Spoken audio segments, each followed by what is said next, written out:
Hey everybody. It is Christmas Eve. It's the day after my birthday, and Tabby and I have been talking about me doing a video. So I am really, first of all, I'm very grateful for all of you and all the birthday wishes yesterday. And it really means a lot to me.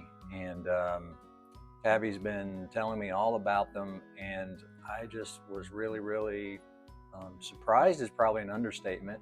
But I really appreciate every one of you, and I hope all of you are having a great holiday season and a great Christmas Eve and a great Christmas tomorrow. So what I thought I would do is just share a little bit about what I'm up to today. Obviously it's Christmas Eve, the day after my birthday. Tabby is doing the videoing, and she said, I'm not going to say anything. Now we'll see if that's actually possible. I'm not so sure. I'm making coffee.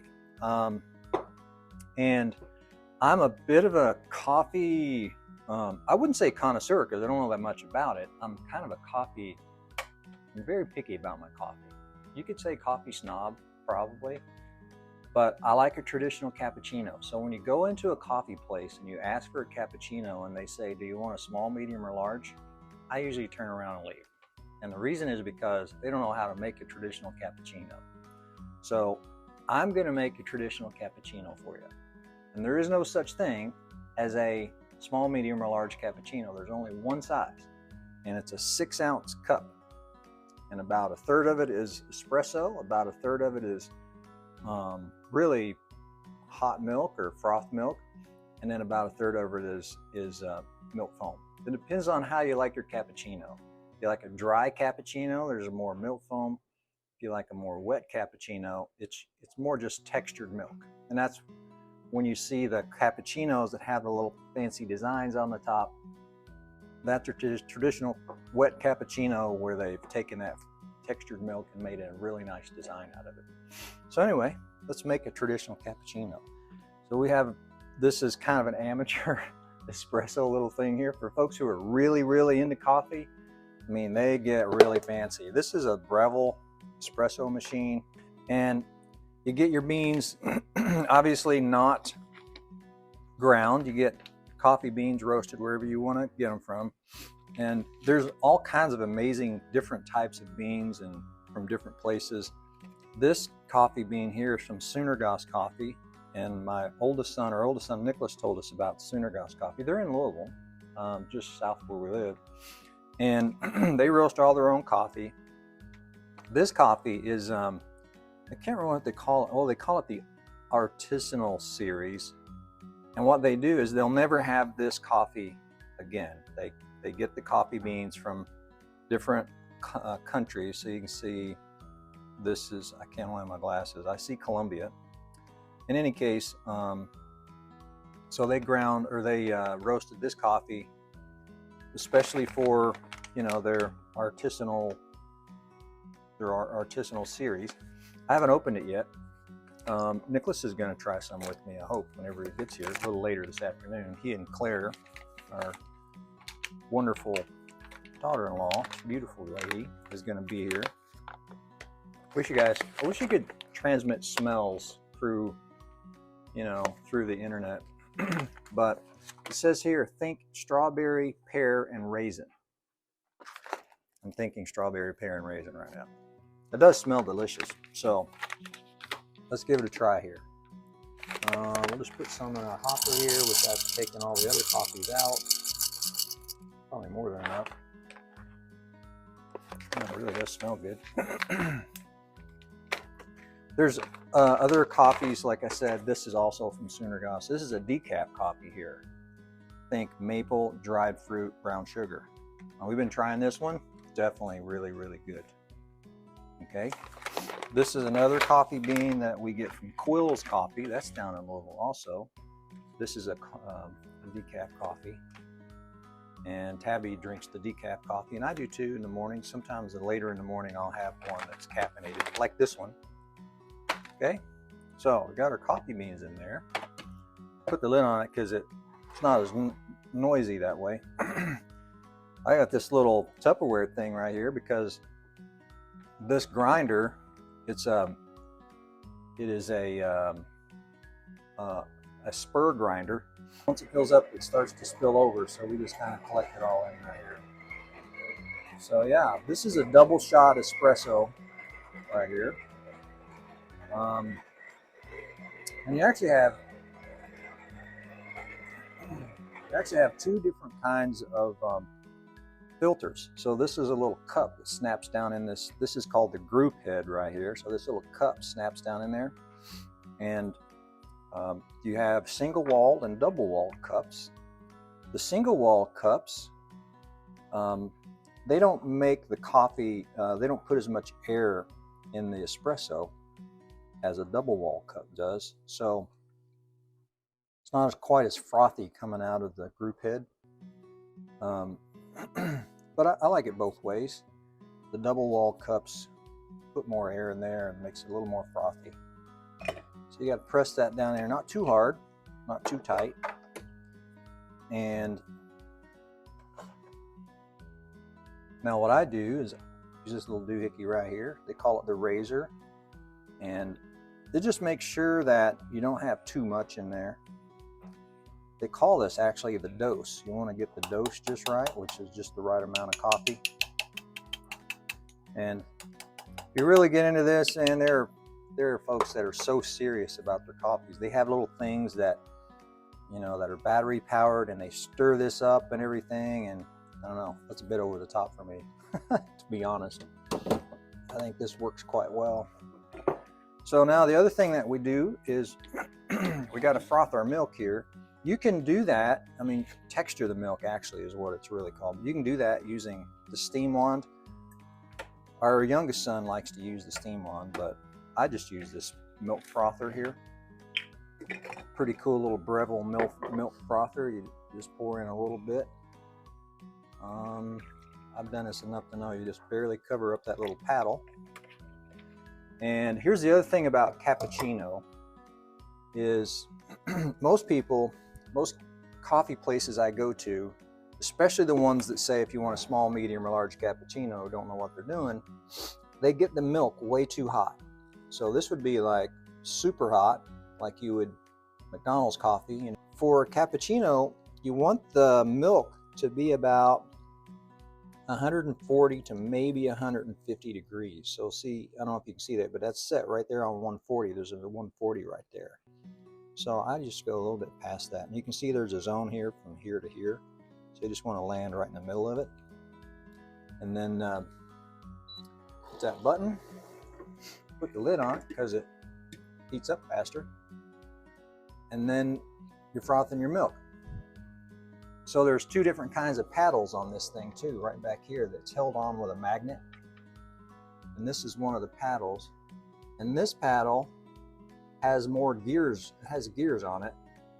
And it's just held on there, you know, just a little bit of a sort of a little friction snap thing, really is all it is. And this paddle will make a lot more foam. So if you want a dry cappuccino, a foamier one, then you use that paddle. So yeah, now what we do, that away right there. And you can see on the front here, we have the two little cups here and one little cup here. This is if you want a double espresso and if you want a single espresso. So we've got a two cup basket in here, they call it.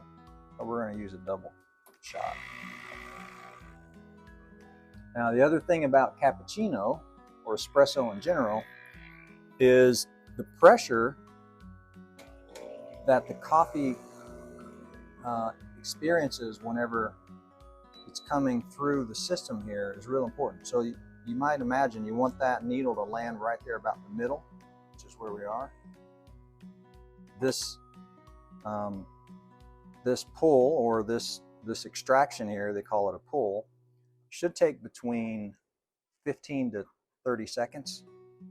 And then what you have whenever you get done, you can see on the top here, this part right here is called the crema. That's the part that really, really tastes good. You can see the residue of it right there. Okay, so we got a really nice espresso shot. You're we got some nice frothed milk. See the foamy part on the top. I usually just kind of mix it up like this because I like my milk more less foamy and more sort of just textured. And so I just give it a mix like that right there. I'm not so skilled that I can make those fancy designs, but they do that, you know. You can see how the milk comes out and it starts to settle on the top. Not a fancy design, but that is a really... Set that down. Just set it down for a second. It looks like an Indian. Doesn't it? These are his feathers. Doesn't it? Do you see it? It's kind of. I think it looks like an Indian, you guys. Kind of looks like an Indian. These are his head feathers coming off. Mm-hmm. This is his neck down here. Mm-hmm. Right there. Mm-hmm. I like it. Yeah. You made an Indian. Yeah. Just remember what I told you earlier. All right, so there you go. Cappuccino, the natives would be proud of.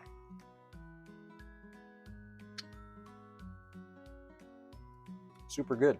And this is the Sunergos Artisanal Series. Producer Walton. It even tells you who roasted it, and it tells you where it came from. Calica, Colombia. Oh, you know what? It also tells you, it's really cool. Look at this on this bag. I'm pretty sure that right there says 1900 to 2023, so something like that. I don't have my glasses. Okay. But this is telling you what elevation the coffee is grown at.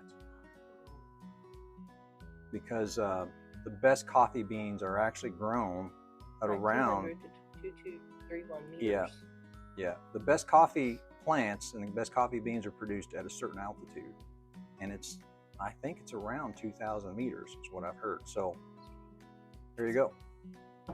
That's cappuccino as it's supposed to be done, a traditional cappuccino. Thank you all again for your birthday wishes, and thank you especially for being such a, I guess, loyal follower of Tabby in the Kitchen with Tabby. She's as sweet and kind and gracious in person as she is on the videos with you guys.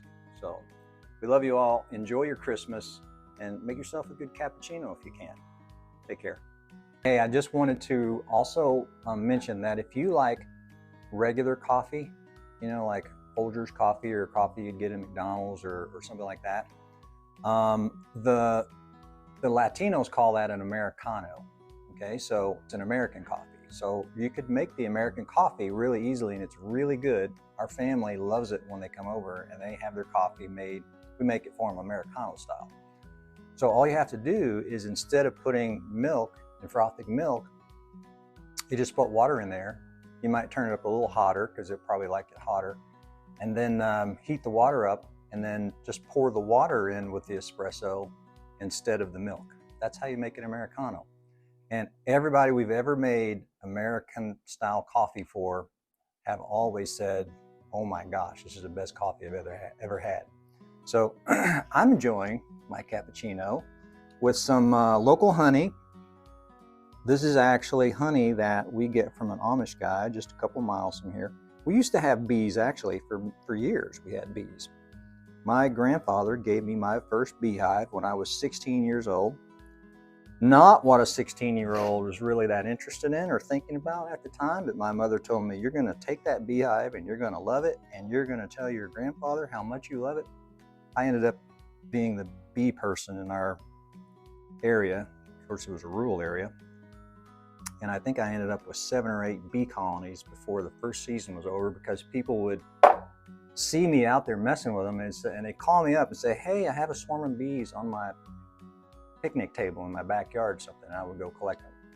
So this is local honey. It's really dark because around here, where we live in Indiana, it's just poplar trees are really abundant. Tulip poplar is the state tree, actually, for Indiana. And tulip poplar blossoms, of course, you might know, are really big. They're probably that big around whenever they're opened up. A lot of bees can get in there. They produce a lot of nectar, and the nectar creates a honey that's really dark, like maple syrup or molasses. So, tulip poplar honey. I'm having it on a biscuit from Tabby's cookbook. It's one of the drop biscuits, and I love them. Best biscuits ever. So, hope you get to make some, and we'll see you soon.